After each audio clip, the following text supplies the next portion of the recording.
ജാനുവിനെ പോയി പിടിച്ചുകൊണ്ടു വന്നു. ഒരു നിങ്ങൾക്ക് സീറ്റ് തരാം, നിങ്ങൾ UDF-ലേക്ക് വരും. ജാനുവിനെയും അങ്ങോട്ട് കേട്ടപാടെ ഉപായം കൊണ്ടൊക്കെ മാറ്റിപ്പോയി. ഓക്കെ, പ്രവേശിച്ചു, അവരെ കൊണ്ട് പ്രഖ്യാപിച്ചു, ഒക്കെ ചെയ്യിപ്പിച്ചു. ഇപ്പൊ സീറ്റില്ല.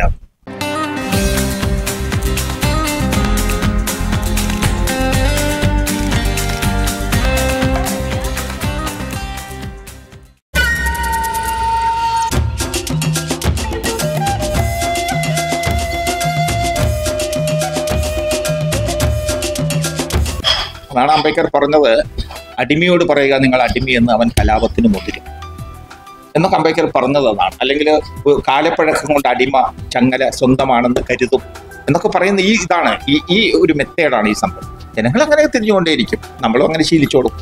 അതുകൊണ്ട് എന്നെ ഇപ്പോൾ MLA ആവണമെന്ന് പറഞ്ഞിട്ട് സംഘടന സമീപിച്ചിട്ട് ആത്മാർത്ഥമായിട്ടാണ് എന്നും വെച്ചിട്ട് ഞാൻ തരക്കെട്ടില്ല എന്ന് പറഞ്ഞ് ഭയങ്കര ഇതും കണ്ടിട്ട് ഞാൻ പോയി നിന്നു വിചാരിക്കുക. അതോടെ തീരുമാനമായി. മനസ്സിലാവട്ടോ ഞാൻ പറഞ്ഞു വന്നത്? ഇതാണ് ഇവിടുത്തെ പൊളിറ്റിക്സ്. നമുക്ക് പ്രതികരണം ഉണ്ടാവില്ല, ഷണ്ഡീകരിക്കും.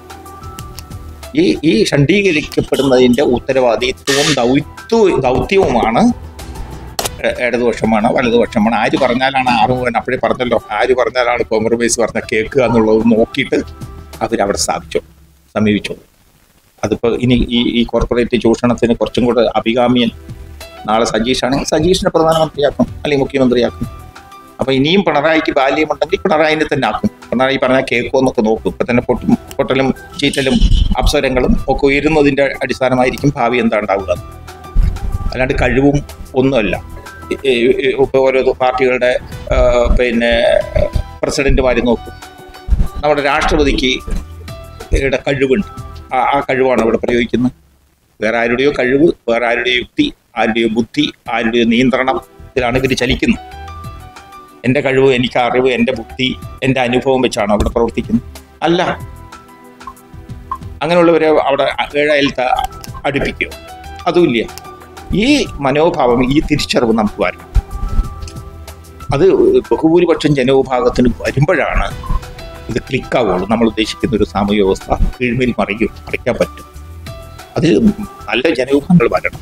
അതിനുവേണ്ടിയുള്ള ചെറുതും വലുതുമായിട്ടുള്ള ഒറ്റപ്പെട്ട ശബ്ദങ്ങളും സമരങ്ങളും പോരാട്ടങ്ങളും തുടർന്നുകൊണ്ടേയിരിക്കും. അതാണ് സമരം എന്ന് ഞാൻ പറഞ്ഞത്. നമുക്ക് ജാനുവിനെ പോയി പിടിച്ചുകൊണ്ടു ഒരു നിങ്ങൾക്ക് സീറ്റ് തരാം, നിങ്ങൾ UDF-ലേക്ക്. ജാനുവിനെയും അങ്ങോട്ട് കേട്ടപാടെ ഉപായം കൊണ്ടൊക്കെ മാറ്റിപ്പോയി. ഓക്കെ, പ്രവേശിച്ചു, അവരെ കൊണ്ട് പ്രഖ്യാപിച്ചു, ഒക്കെ ചെയ്യിപ്പിച്ചു. ഇപ്പൊ സീറ്റില്ല. ഇപ്പൊ ഹൈക്കമാൻഡിനെ ഞാൻ സമീപിക്കുന്നു. ഈ കൊട്ടയെടുത്തവൻ കടം വീട്ടുക പറഞ്ഞു, വെറുതെ ഇരിക്കുന്ന ആളെ പിടിച്ചുകൊണ്ട് നിങ്ങൾ അടുത്ത് നിങ്ങളെ മത്സരിപ്പിക്കാം, നിങ്ങൾ നമ്മുടെ മുന്നണിയിൽ വരണം. ഓക്കെ, അയമ അങ്ങോട്ടും പോയി. ഇപ്പൊ സീറ്റില്ല എന്ന് പറഞ്ഞു.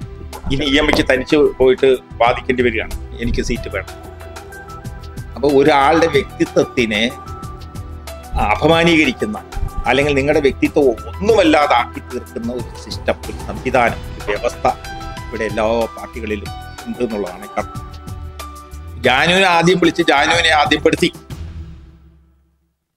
അല്ലേ? ജാനുവിനെ പെടുത്തി കഴിഞ്ഞപ്പോൾ പിന്നെ ബാക്കി വരുന്ന നേതാക്കം മതി. പിന്നെ സമയം ഇയാൾ നല്ലോണം ആർജവത്തോടു കൂടി ഈ ബ്രാഹ്മണിക്കൽ പൊളിറ്റിക്സ് പറയുന്നു. അദ്ദേഹത്തെയും പെടുത്തി തിരുവനന്തപുരത്ത് ഇപ്പുറത്ത് നായി നരിയും ഇപ്പുറത്ത് വേറെ നിൽക്കുകയാണ്. നിങ്ങൾക്ക് സീറ്റ് പറഞ്ഞത് അപ്പോഴാണ് ഇവര് കയറി വരുന്നത്. സമ്മതിക്കോ? ഇവരെ കൊന്ന് അവർ കറി വെച്ച് തിന്നു. മനസ്സിലാവണം. അല്ലെങ്കിൽ ഇത് പാർലമെന്ററി പൊളിറ്റിക്സിന്റെ ഒരു ക്ലിക്ക് ഞാൻ പറയാം. ഇപ്പൊ ജാനുവും ഗീതാനും മുമ്പ് എന്നിട്ട് അവിടെ മത്സരിച്ചപ്പോഴാണല്ലോ ജാനു എത്ര വോട്ട് തിരിച്ചത്.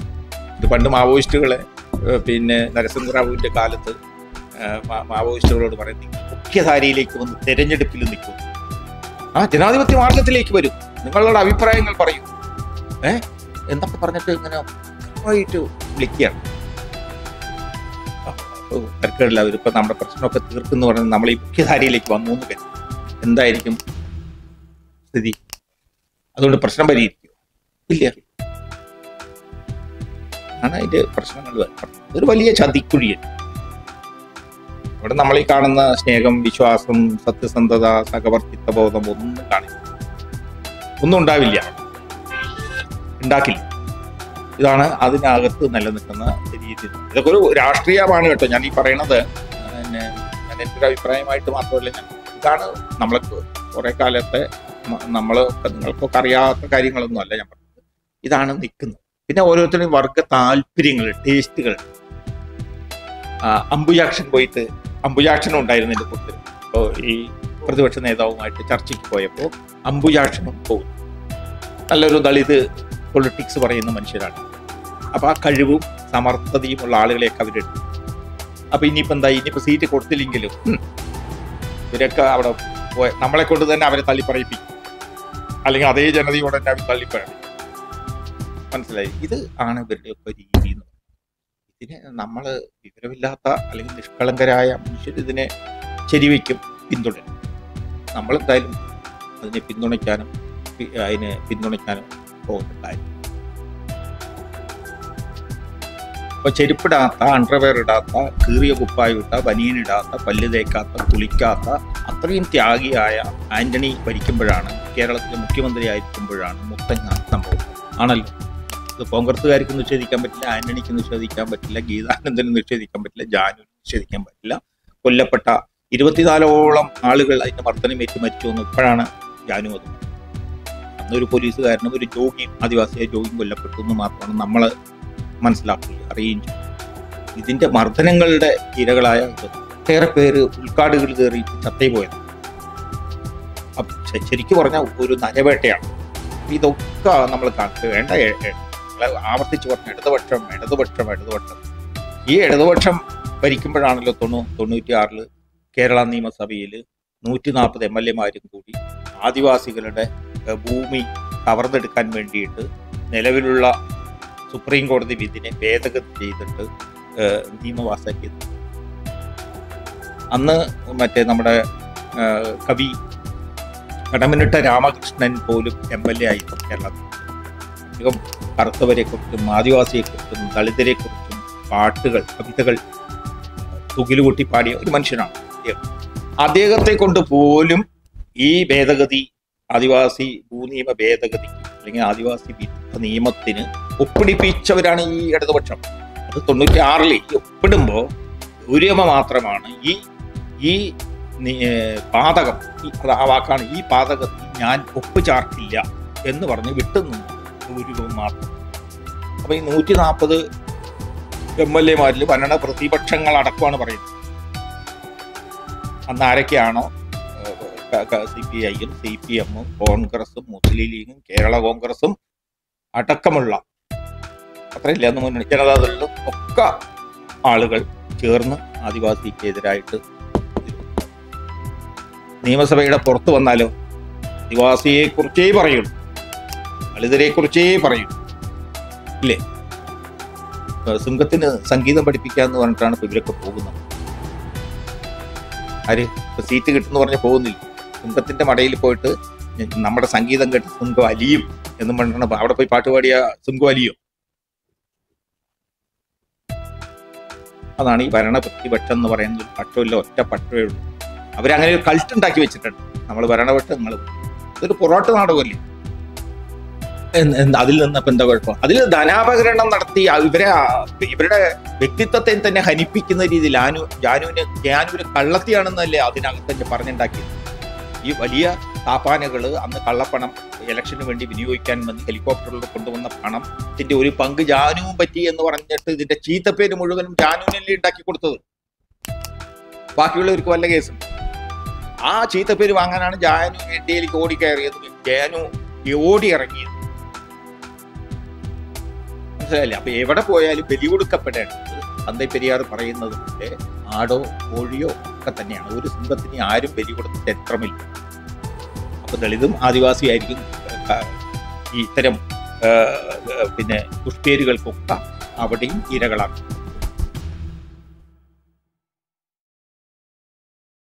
ഇതാണ് ഞാൻ പറഞ്ഞത്, ഇവിടെ ഒരു രാഷ്ട്രീയ നിലപാടിന്റെ പ്രശ്നമാണ്. നമുക്ക് ആകെ നമ്മൾ ഈ വണ്ടിക്കാളിയും ചക്കുകാളയും മാത്രമേ നമ്മൾ കണ്ടു. അതായത് ചക്കുകാള വട്ടത്തിൽ തിരിയാൻ, വണ്ടിക്കാള നേർക്ക് പോകാൻ. ഇതാണ് ആകെ പഠിച്ചിട്ടുള്ളത് ഇല്ലേ? ചക്കുകളെ വട്ടത്തിരിഞ്ഞു. അതായത് അതിന്റെ രാഷ്ട്രീയമാണ് ഞാൻ പറയുന്നത്. അവർക്ക് ഈ ഇടതുപക്ഷം വലതുപക്ഷം NDA ഇത് മാത്രമേ അവർക്ക് അറിയൂ. അതല്ലാത്തൊരു വണ്ടിക്കാളെ പോലെ സ്ട്രെയിറ്റ് ആയിട്ട് പോകാൻ കഴിയുന്ന ഒരു പൊളിറ്റിക്കൽ ആർജവം, രാഷ്ട്രീയമായ ആർജവം സ്വാംശീകരണം അവർക്ക് വന്നിട്ടില്ല. അത് വരും, മുന്നോട്ട് പോകുന്നവർക്ക് അത് വരും എന്ന് പ്രതീക്ഷിക്കാം. ഇതിനു മുമ്പ് പോയവരുടെ കാര്യമാണ് ഞാൻ ഈ പറഞ്ഞത്. കടമനിട്ട രാമകൃഷ്ണൻ സ്വതന്ത്ര കവിയാണല്ലോ, സ്വതന്ത്രനായ MLA-യാണ്, CPM-ന്റെ MLA വന്ന മനുഷ്യനാണ്. പിന്നെ ഇവര് പോയാലും എന്തുണ്ടാവും? കട്ട കൊണ്ട് കട്ടയുടയ്ക്കാന്ന് പറയും. കുഴപ്പമില്ലല്ലോ. ആദിവാസിയെ കൊണ്ട് തന്നെ ആദിവാസിക്കെതിരാക്കിയിട്ട് മാറ്റും, ദളിതിനെ കൊണ്ട് തന്നെ ദളിതർക്കെതിരാക്കി മാറ്റും, കർഷകനെ കൊണ്ട് തന്നെ കർഷകനെതിരാക്കി മാറ്റും. ഇതാണ് ബ്രാഹ്മണി എന്ന് പറയുന്നത് സാധനം. അതാണ് ഇവരെ കൊണ്ട് ചെയ്യിപ്പിക്കുന്നത്. ആ വ്യാമോഹത്തിൽ ഇവരും വഴുതി പോവുകയാണ്. രാഷ്ട്രീയമായിട്ട് വിവരമില്ലായ്മ കൊണ്ടല്ല, രാഷ്ട്രീയമായ നിലപാടുകളാണല്ലോ നമ്മളെ ഇതെടുക്കുന്നത്. ഒന്ന് നമുക്ക് യാചിച്ചിട്ടും നേടാം, പോരാടിയിട്ടും നേടാം. അയ്യങ്കാളിയും അംബേദ്കറും തന്തൈ പെരിയാറും ഒക്കെ പോരാടിയിട്ടാണ്, അല്ലെങ്കിൽ കമ്മ്യൂണിസ്റ്റുകാരൊക്കെ പോരാട്ടങ്ങളിലൂടെയാണ് അവകാശങ്ങൾ ഉണ്ടാക്കിയെടുക്കുക, അല്ലെങ്കിൽ വ്യവസ്ഥിതിക്കെതിരായിട്ട്. യാചിച്ചിട്ടും തമ്പുരാനെ സ്തുതിപ്പിച്ച് കൂട്ടിക്കൊടുത്ത് അങ്ങനെയും കാര്യങ്ങൾ നേടിയെടുക്കപ്പെടുന്ന ഒരു സംസ്കാരമുണ്ട്. ബ്രിട്ടീഷുകാർക്ക് പാദസേവ ചെയ്ത് പെണ്ണുങ്ങളെ കാഴ്ചവെച്ച് ഒക്കെ നേടിയെടുത്തവരും. നമ്മൾ ആ പാതയെല്ലാം സ്വീകരിക്കും. പോരാടുക എന്നുള്ളതാണ് ലോക ജനതയുടെ, അല്ലെങ്കിൽ ഇവിടുത്തെ മർദ്ദിത ജനതയുടെ മോചനത്തിന് സ്വപ്നം കാണുന്നവരെ പോരാട്ടങ്ങളുടെ പക്ഷം. അതിന് വലിയ വിലയും നൽകും, ത്യാഗമുണ്ട്. മനസ്സിലായില്ലോ? അപ്പൊ അത് ഏത് മാർഗം വേണമെന്നുള്ളത് നമ്മുടെ യുക്തിക്കും സാമൂഹിക സാഹചര്യങ്ങൾക്കും രാഷ്ട്രീയ കാലാവസ്ഥയ്ക്കും തകുന്ന രീതിയിൽ നിലപാടെടുക്കാനാണ് നമ്മൾ മുൻകാല പോരാട്ടങ്ങളും ചരിത്രങ്ങളും മറ്റ് ഒക്കെ വർഗസമരങ്ങളും ഒക്കെ നമ്മൾ മാതൃകയാക്കി എടുക്കേണ്ടത്. ഒരു ബ്രാഹ്മണനും ഒരു ഡോക്ടറും ഒരു കർഷക തൊഴിലാളിയും വന്ന ആദ്യം ആരെ സ്വീകരിക്കും, ആരെ പരിചരിക്കും? ബ്രാഹ്മണിയാണ് പരിചരിക്കുക. പിന്നെ ഡോക്ടറേക്ക് നോക്കുള്ളൂ. കർഷക തൊഴിലാളിയെ ഒട്ടും നോക്കില്ല. അത് കൊയ്ത പാടത്തെ കൊയ്ത്തുകുറ്റി മാതിരിയാണ്. വലിയ ഇതൊന്നും കൽപ്പില്ല, ഉഴുതു മറിച്ചും കണ്ട് വളവാക്കി നിരപ്പാക്കി ഇടുക എന്ന് പറഞ്ഞ പോലെയാണ്. ഇപ്പം നമ്മൾ ആദ്യം റെസ്പെക്ട് ചെയ്ത് വേണ്ടത് പരിഗണിക്കപ്പെട്ടെന്ന കാര്യമാണ് ഈ കർഷകനെയും ഈ തൊഴിലാളിയും. ഇത് തിരിച്ചു വരും. ബ്രാഹ്മണനെ കുന്നുകളയണമെന്നല്ല ഈ പറയുന്നത്. ബ്രാഹ്മണ്യം എന്ന് പറയുന്നത് ശ്രേഷ്ഠനും മ്ലേച്ഛനുമാക്കിയിട്ട് സമൂഹത്തിൽ നിർത്തുന്ന ഈ ശ്രേഷ്ഠൻ മ്ലേച്ഛൻ എന്നുള്ളത് എല്ലാ സംവിധാനങ്ങളിലും നോക്കി കാണും. അത് ഉദ്യോഗസ്ഥ ബ്യൂറോക്രാറ്റുകളിലാവട്ടെ, ഈ ഭരണകൂട സംവിധാനങ്ങളിലാവട്ടെ, രാഷ്ട്രീയ പ്രസ്ഥാനങ്ങളിലാവട്ടെ, ഈ മറ്റ് നമ്മൾ കൂടുന്ന ഇടങ്ങളിൽ പോലും അത് മനസ്സിലായില്ലേ? അപ്പം അത് അതാണ് കൊണ്ടാണ് അംബേദ്കർക്ക് അതിന് ജനാധിപത്യം എന്ന് പറയുന്ന ഒരു സംവിധാനം കൊണ്ട് ബാലൻസ് ചെയ്യിപ്പിക്കും.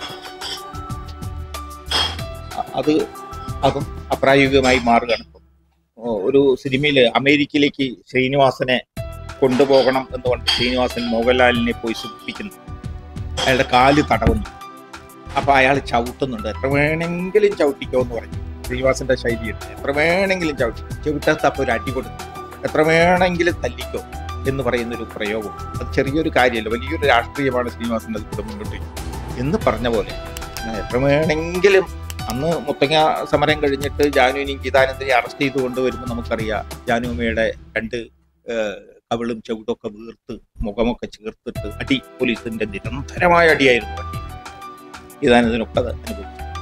എന്നിട്ട് ഇപ്പോൾ ജാനുമ്മ പോയി പറയണം അതൊക്കെ ചെയ്തിട്ടുണ്ട്. പത്രക്കാർ ചോദിച്ചു, അതൊക്കെ ചെയ്തിട്ടുണ്ട് എന്നുള്ളത് ശരിയാണ്, എന്നാലും ആദിവാസിക്ക് വേണ്ടി എന്തെങ്കിലും ചെയ്യുന്നത് അതാണ് എന്ന് പറയേണ്ടി വരികയാണ്.